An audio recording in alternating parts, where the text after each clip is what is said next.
விஜயனாவோட வருகை, அரசியல் வருகை பெரிய மாற்றங்களை களத்துல உருவாக்கி இருக்கு. கடந்த ஒரு மாசமா உங்களுக்கு தெரியும் யார் அடிச்சிட்டு இருக்காங்க டிஎம்கே அப்படின்னு. ஏடிஎம்கே ஏதாவது சீன்றாங்களா? ஏதாவது சட்டசபையில 2 தடவை சீண்டி இருக்கலாம், அவ்வளவுதான். அதை தாண்டி அதாவது சட்டசபையில என்ன டாபிக் பேசினாங்க? டிவிகே பத்தி தான் பேசினாங்க. அது டிஎம்கே எதிர்பார்க்கல. விஜயனாவோட அரசியல் வாக்கியை முடிச்சு விட்டலாம் எதிர்பார்த்தாங்க. ஆனா மக்கள் ஆதரவு விஜயனா பக்கம் திரும்பினதுக்கு அப்புறம் ஓஹோ பேக் ஃபயர் ஆகுறான்னு சொல்லிட்டு வாழை சுருட்டின்னு வேற வேற விஷயத்துக்கு நகர்ந்து போனாங்க. மக்களுக்குனால தானே நீங்க மக்களுக்காக தான் எல்லாமே நடக்குது. அப்போ மக்கள் தான் இங்க ராஜா. அவங்களதான் நீங்க ராஜா மாதிரி ட்ரீட் பண்ணணும். நீங்க ராஜா மாதிரி வாழ்ந்துகிட்டு மக்களை இப்படி கஷ்டப்படுத்தினுங்கிறது நல்லதுக்கு. ஆப்போசிட்ல இருந்து என்ன பேசுறாங்கன்னா, விஜய் ஒரு சீன் கிரியேட் பண்றாரு, சிம்பத்தி கிரியேட் பண்றாரு, ஒரு அனுதாபம், அந்த குடும்பத்துக்கிட்ட இருந்து ஒரு அனுதாபத்தை வாங்குறாரு, அவ்வளவுதானே தவிர்த்து அவரோட உள்ள ஒரு குற்ற உணர்வு கூட கிடையாது அப்படி. ஆனா ஒரு பேங்க்ல போயிட்டு வந்த பணத்தை திருப்பி பேங்க் மேனேஜர் மூலமா லெட்டர் எழுதி அதை திருப்பி ஆர்டிஜிஎஸ் பண்ண முடியும்ன்றது எத்தனை பேருக்கு நமக்கு தெரியும்? நிறைய பேருக்கு தெரியாது. அது அந்த நமக்கு சத்தியமா தெரிவிக்க வாய்ப்பே கிடையாது. அதனால அவங்களுக்கு தான் ஹாட் சீட். எங்களுக்கு முதல் தேர்தல், we have a long run to go. நாங்க இந்த முதல் தேர்தலே மக்களோட வெள்ளம், கோடிக்கணக்கான மக்கள் எங்களுக்கு கொடுக்குற, விஜயனாக்கு கொடுக்குற ஆதரவு எல்லா கட்சிகளுக்கும் பயம் கொடுக்குது. அந்த பயத்தோட வெளிப்பாட்டு தான் இதெல்லாம்.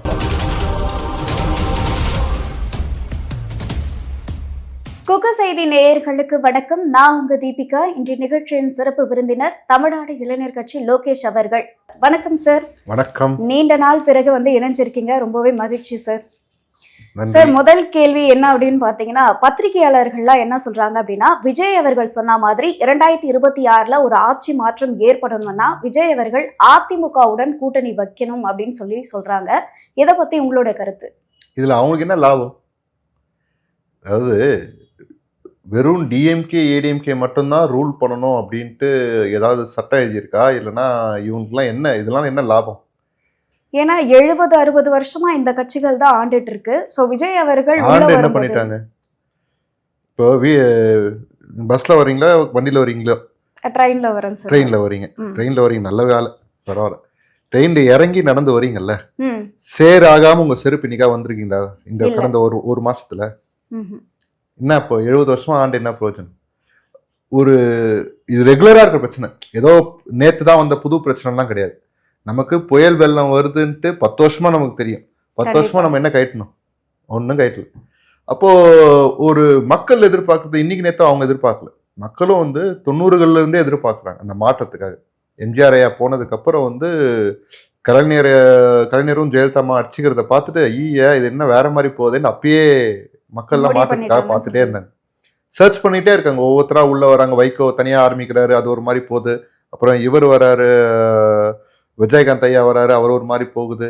அந்த மாதிரி ஒவ்வொருத்தரோட இது ஒரு மாதிரி போகுது. இவங்க எல்லாத்துக்குமே செஞ்சது என்னன்னா, எங்களை தவிர யாருமே கிடையாதுங்க, டியூவல் போலி அந்த இது செட் பண்றாங்க.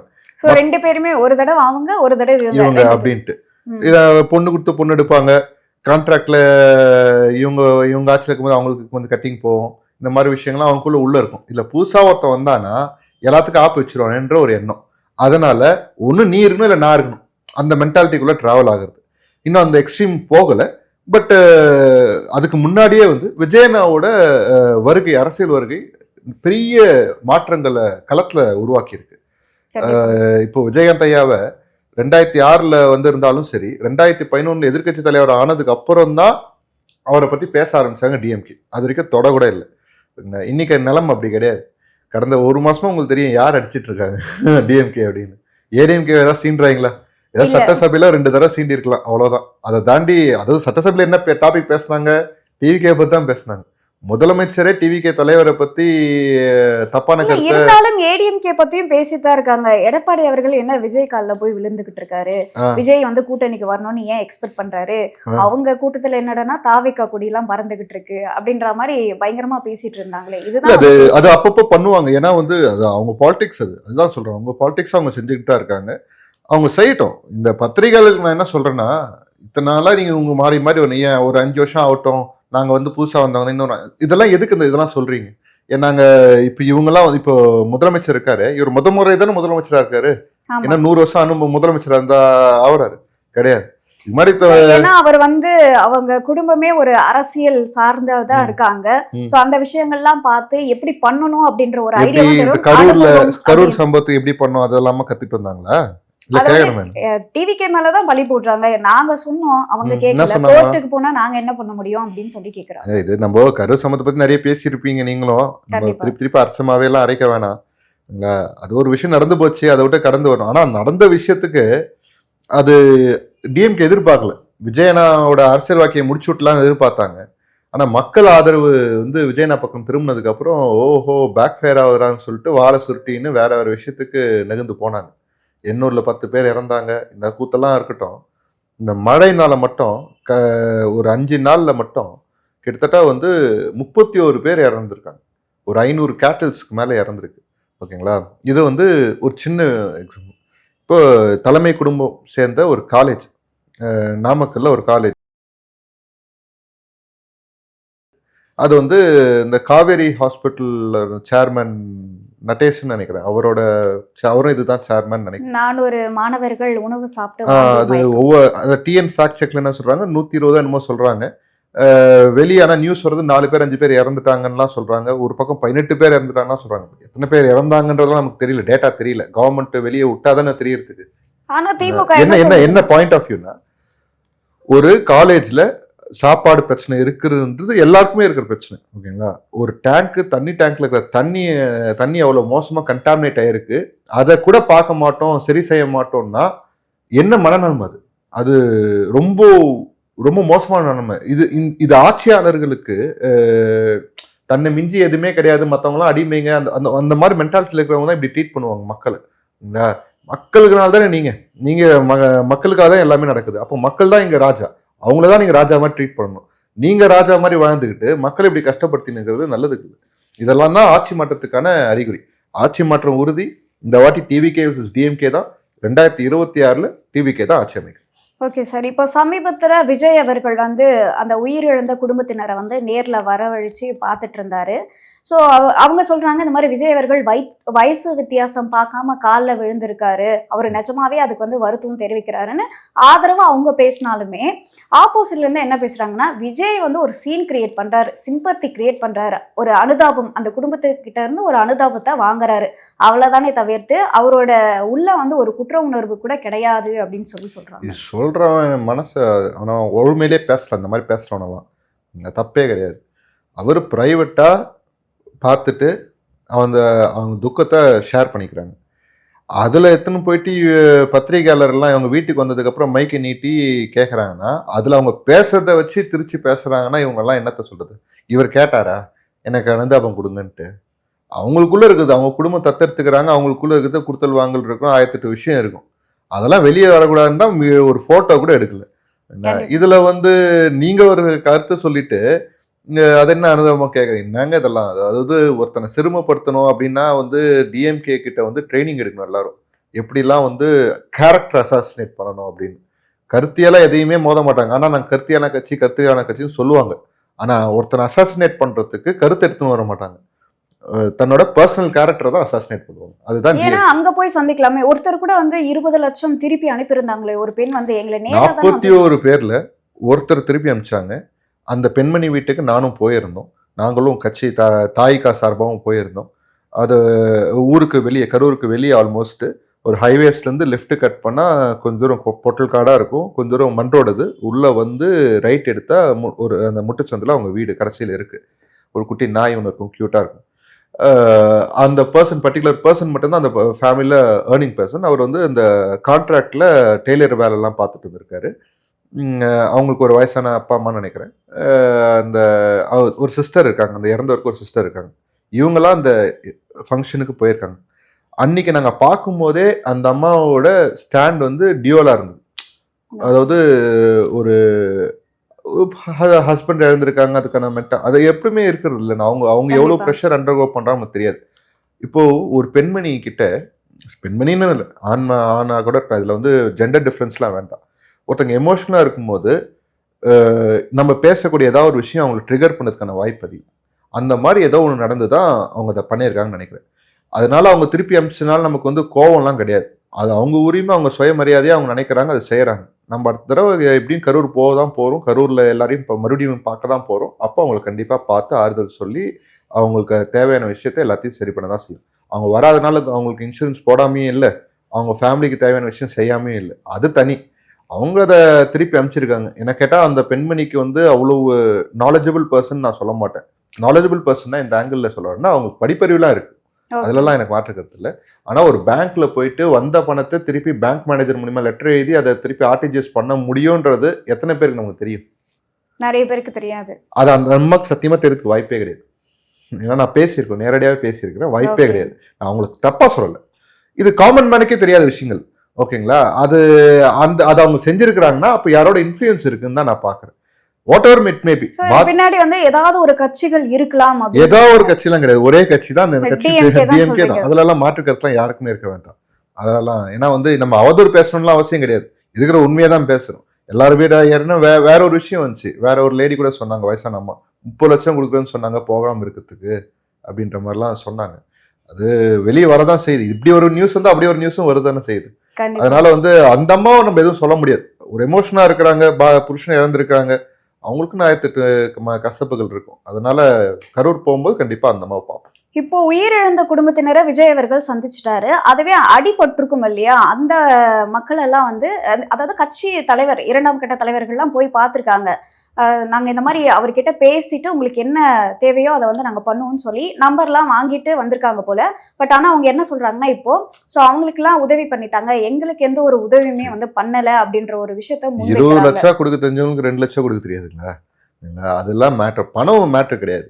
இங்கே வந்து அந்த இப்போ சிபிஐ இன்கொயரிஸ்லாம் போயிட்டு உங்களுக்கு தெரியும், சம்மன் கொடுத்துருக்காங்க. அங்கே இருந்த கடைக்காரங்களுக்கு, ஃபோட்டோகிராஃபர்ஸ்க்குலாம் சம்மன் கொடுத்துருக்காங்க. அடுத்து இவங்களுக்குலாம் வரும், அடிப்பட்டவங்களுக்குலாம் கூட வரும். நீங்கள் இன்ஃப்ளூயன்ஸ் பண்ண மாதிரி ஆகிடக்கூடாது எந்த இடத்துலையுமே. அது சட்டத்து மாதிரி வேற லெவல் பிரச்சனையில் கொண்டு போய் முடிஞ்சிடும். இந்த இவங்கள ஃபேமிலிஸை பார்க்கறதுக்கே நம்ம வந்து பல விதமாக நம்ம அப்ரோச் பண்ணி ஃபைனலாக தான் இந்த விஷயம் நடந்தது. அது அவங்களுக்கும் நடக்கும். எங்கே போயிட போகிறாங்க கொடுங்க, இதே தமிழ்நாட்டில் தான் அவங்களும் இருக்கிறாங்க. டைரெக்டாக விஜயனை பார்த்து அவங்ககிட்ட அந்த பணத்தை கொடுக்கலையே தவிர அவங்களுக்கு தேவையான மற்ற விஷயம், சின்ன சின்ன விஷயங்கள்லாம் அவங்க செய்வாங்க. 1-2 பேர் வந்து கணக்கிலே இருக்க மாட்டாங்க. இப்போது காவல்துறை அங்கே எத்தனை ஆயிரம் பேர் அடிபட்டிருப்பாங்க நமக்கு தெரியல. ஒரு 100கணக்கான பேர் ஹாஸ்பிட்டல் அட்மிட் ஆனதான் காவல்துறை ஒரு ரிப்போர்ட் சொல்கிறாங்க தவிர அந்த 100கணக்கான பேர் யாருன்னு ஐடென்டிஃபை பண்ணி. இதில் ஒரு 2 நாள் முன்னாடி கூட ஒரு லேடி ஒன்று வீடியோ பார்த்தேன். அரசாங்கத்துக்கிட்ட இருந்து எந்த நிவாரணமும் வரலன்னு வேறு சொல்லியிருந்தாங்க. ஆனால் செந்தில் பாலாஜி எல்லாருக்கும் 1 லட்ச ரூபா கொடுத்த மாதிரி பார்த்தோம். ஆனால் அரசாங்கத்திட்ட கூட எதுவும் வரலன்ற மாதிரி சொன்னாங்க. ஸோ நிறைய விடுப்புகள் இருக்கும், அதெல்லாம் நம்ம பார்த்து தான் ஆகணும். எல்லாருக்கும் உரிய விஷயங்கள் கண்டிப்பாக போய் சேரணும், அதில் மாற்று கருத்தே கிடையாது. அது அவங்களுக்கு பணம்ன்ற ஃபேக்டர் கிடையாது, மற்ற சிக்கல்களாக தான் இருக்கும். பணம் கொடுக்க முடியாதுன்ற நிலைமையெல்லாம் கிடையாது. கண்டிப்பாக அவங்களுக்கு போய் சேரும். இப்போ சிபிஐ பார்த்தீங்க அப்படின்னா இந்த கரூர் சம்பந்தமா ஒரு 4 பேர் வந்து சிபிஐ கிட்ட ஆஜராகிருக்காங்க. இந்த வியாபாரிகள், அந்த பொதுமக்கள் அப்படின்னு சொல்லி ஒரு 4 பேர் ஆஜராகியிருக்காங்க.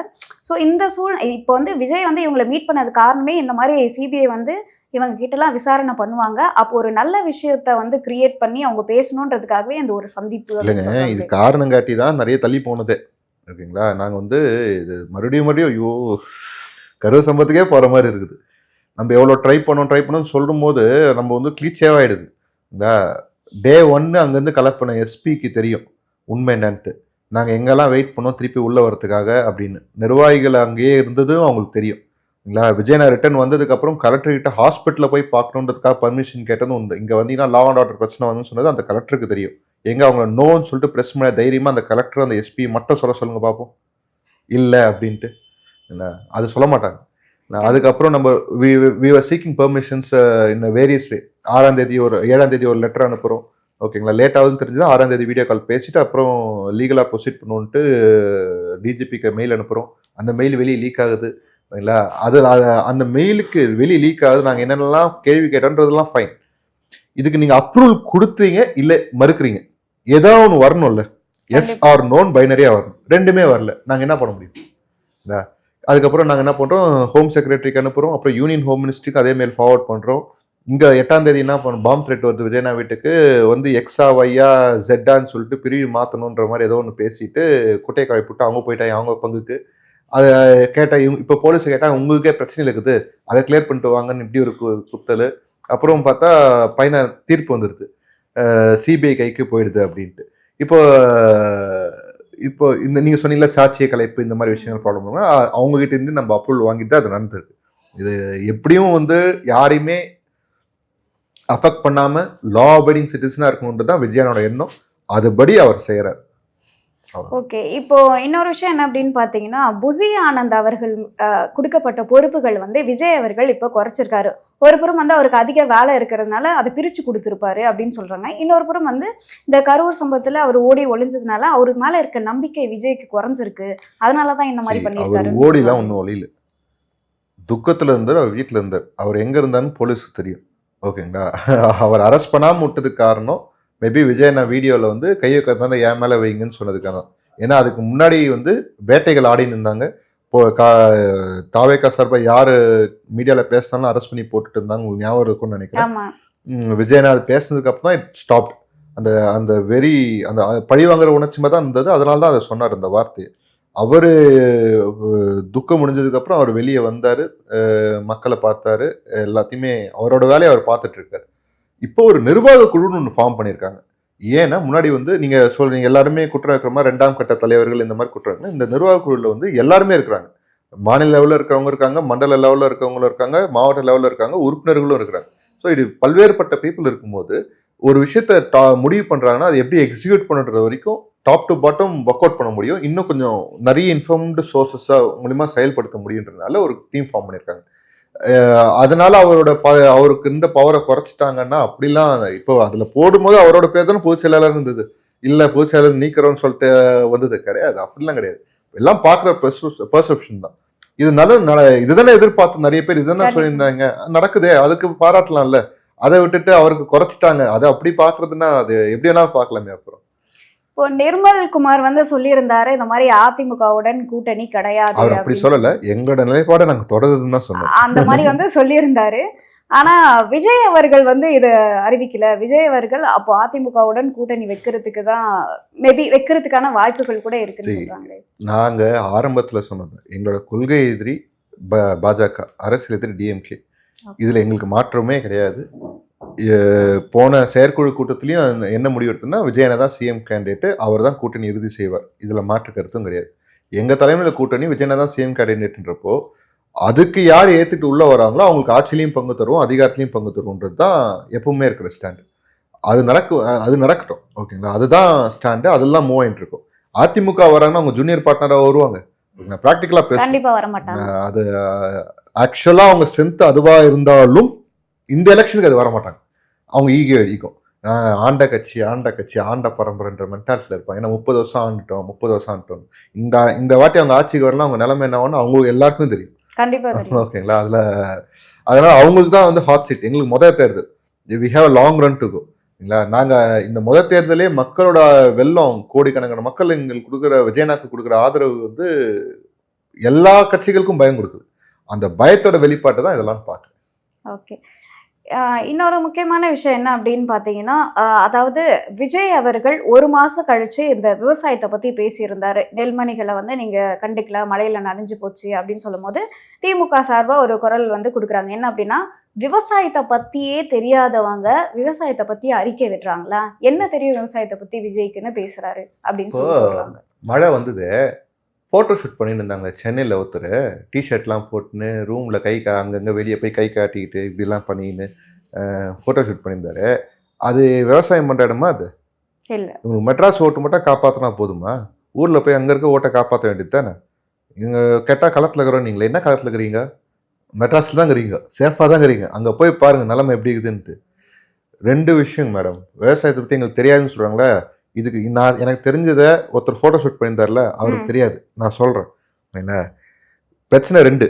1, நெல்லெல்லாம் எல்லா பயிரெல்லாம் முடித்து நெல் வந்து ஆற வச்சு மூட்டை கட்டி அதுக்கப்புறம் எடுத்து வந்து வச்சது சரிங்களா? அதுவே நீங்கள் ப்ரொக்யூர் பண்ணல. இதுதான் மெயின் பிரச்சனை. ப்ரொக்யூர் பண்ணி ஒரு நாளைக்கு 1000 மூட்டைகளுக்கிட்ட தள்ளுறாங்க. அதாவது சென்சார் போடுற மாதிரி ஆகிட போகுது. தயவு செய்து அந்த மாதிரி அவங்க டிஃபெண்ட் பண்ணிலாம் பேசாதீங்க. ரியாலிட்டி பேசும்.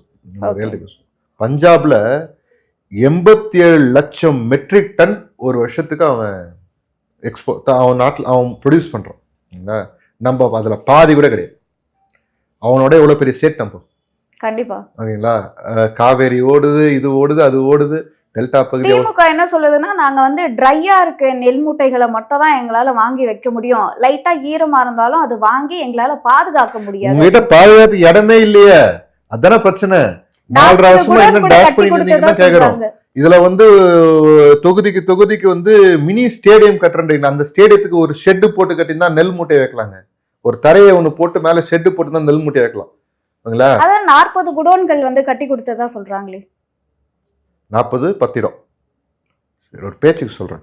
ஓகே. நான் சொன்னேன் அதுல பாதி 40 லட்சம் மெட்ரிக் டன். இந்த 40 குடோன்ல 1 லட்சம் மெட்ரிக் டன் வைக்கிற அளவுக்கு இறங்குதா? இல்லல்ல, கிடையாது. கிடையாதுல்ல. அப்ப எப்படி பத்தோம்? ப்ராக்டிகல்டி பேசுவோம். இவங்க செயலை விவசாயத்தை அழிக்கிறதுக்காக தான் எல்லா வேலையும் பார்த்துட்டு இருக்கிறாங்க.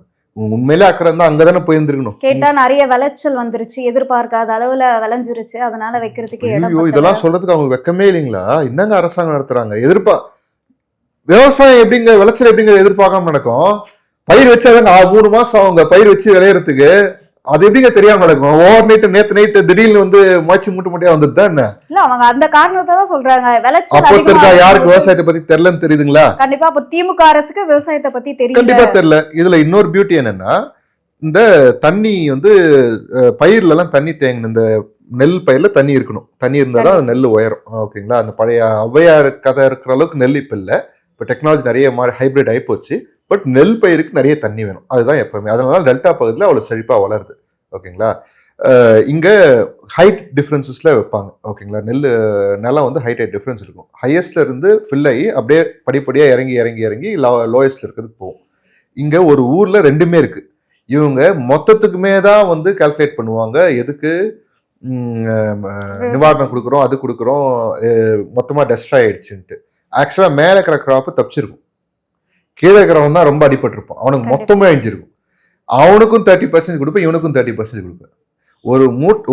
ஒரு ஏக்கர்ல 40 மூட்டை விளையும். 40 மூட்டைன்னா 50 கிட்டத்தட்ட 2 டன்னு. ஓகேங்களா? ஒரு குவிண்டால் 2 டன்னா 20 குவிண்டால். ஒரு குவிண்டால் நெல் வந்து 2500 ரூபாய்க்கு வாங்குறீங்க. அப்போ 20 குவிண்டால்னா கிட்டத்தட்ட வந்து 50,000 ஒரு ஏக்கராக்கு. ஒரு நெல்லுக்கு பயிர் வச்சிருந்தாங்கன்னா 50,000 அவனுக்கு ஆகுது. நீ எவ்வளவு வந்து அவனுக்கு நிவாரணம் கொடுக்குற? கண்டிப்பா 30,000 20,000 20,000. அது கூட இன்சூரன்ஸ் போட்டுருந்தா. கண்டிப்பா. இன்சூரன்ஸ் போடலன்னா போச்சுங்களா? இப்போ அரசாங்கம் எங்க சொல்லுது விவசாயம் பத்தி எங்களுக்கு எதுவும் தெரியலன்ட்டு. நான் இதை எங்க போய் நான் சொல்றது? விஜய் அவர்கள் வந்து இந்த நிர்வாக குழு எல்லாம் வந்து கூட்டி இருந்தாரு. அதுக்கப்புறம் நவம்பர் 5ஆம் தேதியும் வந்து ஒரு சிறப்பு நிர்வாக குழு சிறப்பு பொதுக்குழு பொதுக்குழு வந்து கூட்ட போறதா சொல்லியிருந்தாரு. அந்த பொதுக்குழுல எந்த மாதிரியான முடிவுகள்லாம் எடுக்கிறதுக்கான வாய்ப்புகள் இருக்கு அப்படின்னு சொல்றீங்க? அடுத்த கட்ட நடவடிக்கை ஆக்ஷன் பேக் ஆல்ரெடி ஆரம்பிச்சிடுச்சு. அவர் அந்த கரூர் மக்களை பார்த்து அடுத்த நாளே வந்து அறிக்கை விவசாயிக்காக தான் விட்டார். அதுதான் அவர் விவசாயத்து மேல இருக்கிற பற்று. அதுக்கப்புறம் தான் நிர்வாக குழுக்கான அறிக்கை வந்தது. அவர் நினைச்சிருந்தா அதை மாத்தி இருந்துருக்கலாம். கண்டிப்பா மாத்தி. ஆனா அவர் மனசுக்குள்ள எது ஆழமா இருந்திருக்கோ அதுக்கு தான் ஃபர்ஸ்ட் வந்தது. அதுக்கப்புறம் நிர்வாக குழு வந்து இதுலயுமே ஒரு குறை கண்டுபிடிச்சு சொல்லிட்டு இருக்காங்க இல்லையா? முதல்ல எடப்பாடி அவர்கள் தான் போயிட்டு ஆய்வு பண்ணி அதை பத்தி வாய திறந்தாரு. அப்புறம் சீமான் ஒரு விஷயம் ஒருத்தர் ஒரு விஷயம் செஞ்சுட்டாங்கன்றனால அடுத்தவங்க இன்னொரு விஷயத்தை செய்யவே கூடாது, அதை பத்தி பேசவே கூடாதுன்றதெல்லாம் கிடையாது. ஓகேங்களா?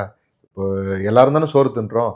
அவர் சோறு சாப்பிட்டாரு எடப்பாடியார், நீங்க சாப்பிடாதீங்க பட்னியா இருக்குன்னு சொல்ல முடியுமா? அதெல்லாம் கதையா இருக்குது. அவரை பத்தி அவர் பேசினாரு. அவர் போய் தார்பாய் வாங்கி அவர் போனாரு. தார்பாய் வாங்கி போய் குத்தாரா? எங்க பசங்க வாங்கி போய் தராங்க. ஓகேங்களா? அங்க நெல் எங்கெல்லாம் ஸ்டோர் பண்ணிடுறாங்க தெரியுங்களா? சுடுகாட்டுலாம் ஸ்டோர் பண்ணி வச்சுக்கிறாங்க.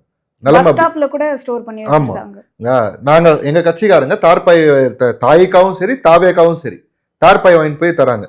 இவர் போனார், போய் போட்டோ ஷூட் பண்ண போனாரு. அங்க போய் தார்பாய் வாங்கி கொடுத்தா மக்கள் கொஞ்சமாவது அடுத்த மழைக்காவது காப்பாத்துறதுக்கு வசதியா இருந்திருக்கும்ல. என்னத்த சொல்றது இவங்கள? அவர் சொல்லிட்டாருன்றதுனால நாங்க பண்ணக்கூடாதுன்றதான் என்னங்க அது நியாயம்? அதான் நான் நீங்க அதுக்கு முன்னாடி கேட்ட கேள்விக்கு சொல்றேன்.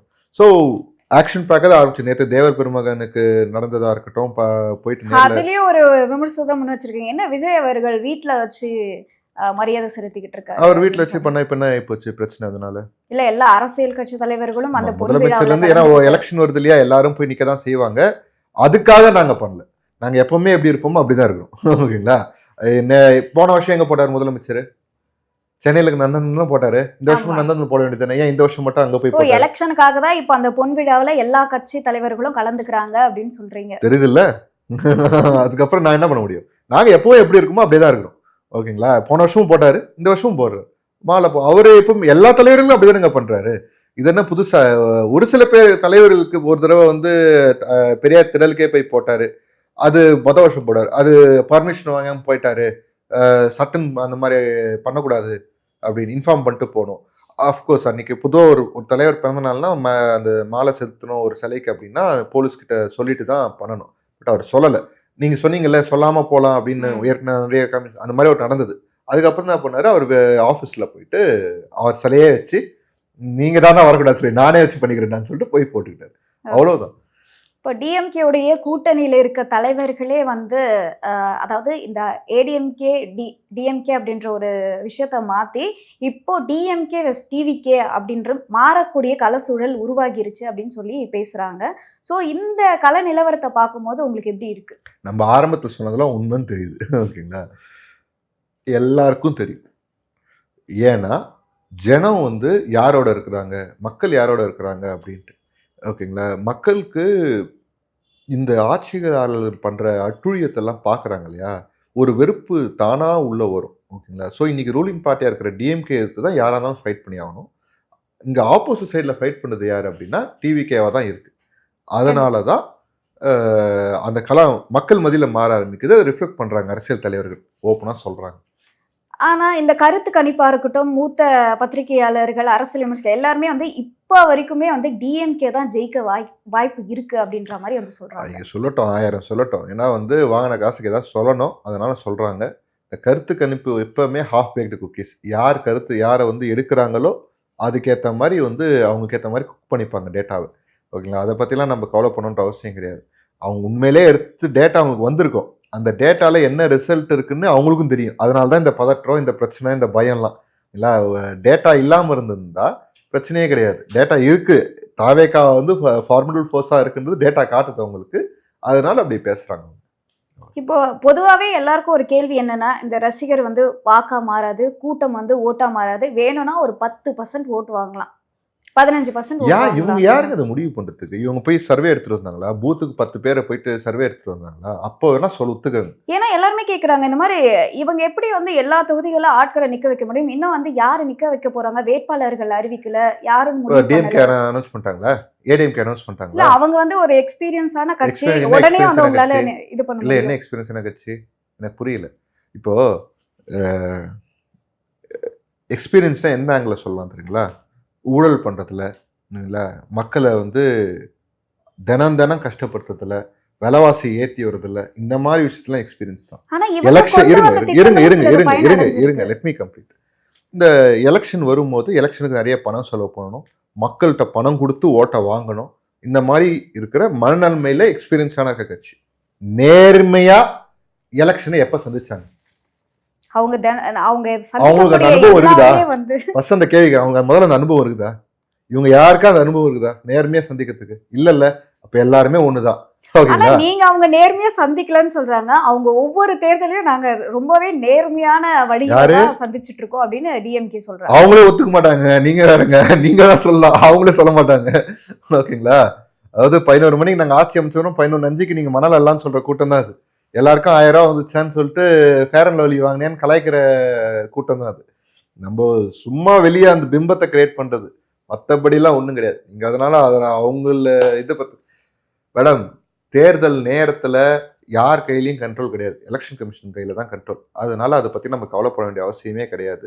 மக்கள் யார் பக்கம் இருக்காங்களோ அவங்களுக்கு தான் வெற்றி. அதனால இந்த மூத்த பத்திரிகையாளர்கள் வந்து அவங்க தரப்புல ஒரு நரேஷன் செட் பண்ணி அதை வந்து வெற்றியாக்கிடலாம் அப்படின்னு நினைக்கிறதெல்லாம் வந்து நாங்க ஒத்துக்க முடியாது. ஏன்னா வந்து நீங்க மக்களோட மனசை வந்து பிரதிபலிக்கல, உங்க கருத்தை தான் திணிக்கிறீங்க. உங்க கருத்தை திணிக்கும் போது நாங்க ஒத்துக்கணுன்ற அவசியம் கிடையாது.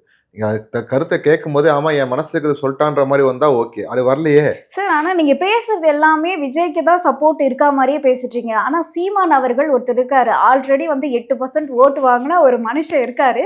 ஆனா நீங்க அவரை வந்து கன்சிடரே யாருமே பண்ண மாட்டேங்கிறீங்க. சீமான் இருக்கார் இல்லையா? சீமான் வந்து 2000ங்கள்ல வந்து டிஎம்கேக்கு தான் சப்போர்ட் பண்ணியிருந்தாரு. டிஎம்கேக்கு ஓட்டு போடுங்கன்னு சொன்னவர் தான். அதோட வீடியோ கூட ஒன்று பார்த்துருப்பீங்க. அதுக்கப்புறம் என்ன பண்ணாரு, 2009ல ஈழத்துல பிரச்சனையாச்சு, ஏதோ ஜெயிலுக்கு போயிட்டு வந்து சீன் போட்டாரு. அங்க போயிட்டு ஆமக்கறி தின்னன் வேற வந்து ரீல் விட்டு வந்தாரு. அதுக்கப்புறம் என்ன பண்ணாரு, எலெக்ஷனை நிற்க மாட்டோம் ஆனால் கட்சி ஆரம்பிக்கிறோன்னு சொன்னாரு. அதுக்கப்புறம் ஜெயலலிதாவுக்கு சப்போர்ட் பண்ணாரு. அதுக்கப்புறம் 2011 இவருக்கு ஆதரவா பிரச்சாரம் கூட பண்ணார். யாருக்கு? விஜயகாந்த் அண்ணாக்கு ஆதரவா பிரச்சாரம் கூட பண்ணார். 2016 என்ன பண்ணார், அந்தர் பெல்ட்டி அடிச்சு அவரே தனியா நின்றுட்டு கட்சி ஆரம்பிச்சாரு. எல்லாரையும் அடிக்கிறன்ற பேர்ல விஜயகாந்த் அண்ணாவை மட்டும் குறிப்பாட்டு அடிச்சிருந்தார். அதுக்கப்புறம் 2019 வந்து இவர் ரஜினி வரேன்னு சொன்னார். ரஜினியை வண்டை மணிக்கு ஃபர்ஸ்ட் வாங்கன்னு சொன்னார். அப்புறம் மண்டை மணிக்கு திட்டி விட்டார். கிட்ட வர அனௌன்ஸ் பண்ணதுக்கப்புறம் கண்டை மணிக்கு திட்டினாரு. அவர் வரமாட்டேன்ட்டு. இவர் திட்டினால அவர் வரலன்னு சொல்ல, அவர் வேற விஷயம். டிஎம்கேவோட ப்ரெஷர்னால வராமல் இருந்துக்கலாம் அப்படின்னு நான் நினைக்கிறேன். ஏன்னா அந்த டைம்ல சன் டிவி ஷூட்டிங்லாம் போயிட்டு இருந்தது. அடுத்து கமல் வந்தார்.